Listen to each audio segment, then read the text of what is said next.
Hey, it's your man StyleCon coming at you today with another video from the tobacco company in Lemoyne, Pennsylvania. Smoking on a stogie, relaxing right now. Let's get into this video. Today's video is about Rolex jumping the shark.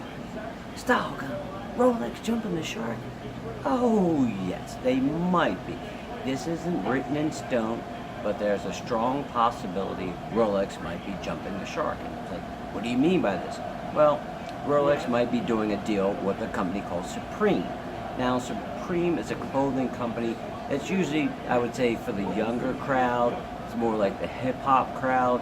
And they actually created a watch that they purchased from Rolex. And let me go off my notes.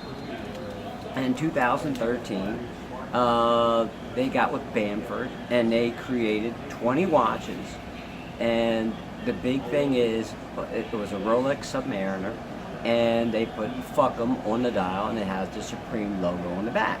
Now these watches sold anywhere from $10,000 to $12,000, but right now on the resale market, they're going for about $50,000, which is a lot of money. I wish I would have bought one, but I'd never even heard of this collaboration. And right now, Rolex officially is considering dealing with them, which I find kind of ironic because the younger crowd isn't buying watches, but Supreme is big amongst that younger crowd, that 20-something group, and I think they're trying to do this to, bring more awareness to the brand, because those of you that like Rolex and that know about their history, they've always been a stuffy brand. And with this collaboration with Supreme, this is going to be a game changer for them because they're trying to go after that younger market. Now, some of you that watch my videos know that I like smartwatches, and I think they will kill off a lot of brands as they become more popular, the features get better, the battery life gets better, and everything else.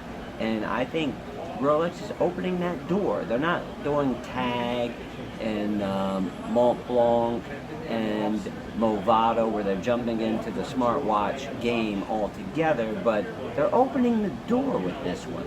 And let's get into some of this. Basically with Rolex, if you follow like their the company, they do a lot of I would call snooty things. They have ambassadors, and a brand like Supreme would not be an ambassador for Rolex typically. Not the type of company that they would get in bed with, because needless to say, Supreme might be a brand that's around now, but 10 years from now might be out of business. Like when I was younger, Jordache jeans and Sergio Valente, they were the big thing. And who's heard of Jordache anymore? Who's heard of Sergio Valente? They just like faded out. So this could be one of those deals where it could just fade out with Supreme, but on the opposite end, it's going to open up a new door for Rolex to get that younger buyer in that knows about Supreme, because Supreme, a t-shirt can cost you $180. A hoodie can cost you $190. A pair of jeans can cost you $500. They're not inexpensive clothes, even though I'm not a big fan of the clothing because it's basic. It doesn't look like anything original. It's dated designs to me in that aspect. But there is a correlation. And with that, could it lead into more sales? I'm thinking yes, because you're going to open up some eyes to the younger audience that, my dad wore a Rolex, I don't want a Rolex. And you're trying to hip it up a little bit so you can get that audience. So I think it could do that.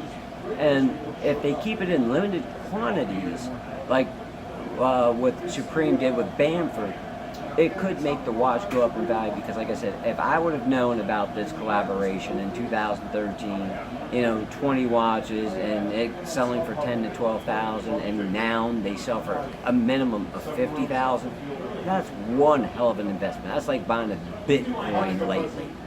And the value is just going up. So is it a little unusual? Yes, because Rolex, it doesn't fit their persona. But on the other end, they could be looking at their long-term well-being and saying, hey, look, if we don't get these younger people to buy all these watches, because obviously those of you that are watching this video know that Rolex is the biggest producer of luxury wristwatches in the world.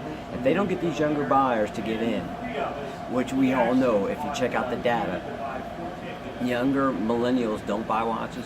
This could possibly help them out in the long run, but is Rolex selling their soul so they can make more sales in the long run? I'm thinking yes. None of these other brands, which I don't think are going to have a problem selling watches, some say like Patek that makes about 50,000 watches a year, they don't have this problem. But a brand like Rolex, a brand like Omega, Breitling that sells tons and tons of watches, I can see more collaborations like this coming in the future because they want to get these young buyers to come and get their watches, and they're going to attach their name to some hit brand at the time so they can make these sales happen. Once again, it's your man StyleCon. Thank you for taking time out of your day to watch my video. If you have any questions or comments, as usual, leave a comment down below because this is a topic for discussion. This is the future in luxury wristwatches, and I will check you out in the next video. Way up in the corner, top level. For as soon as you walked up, 4 seats right there.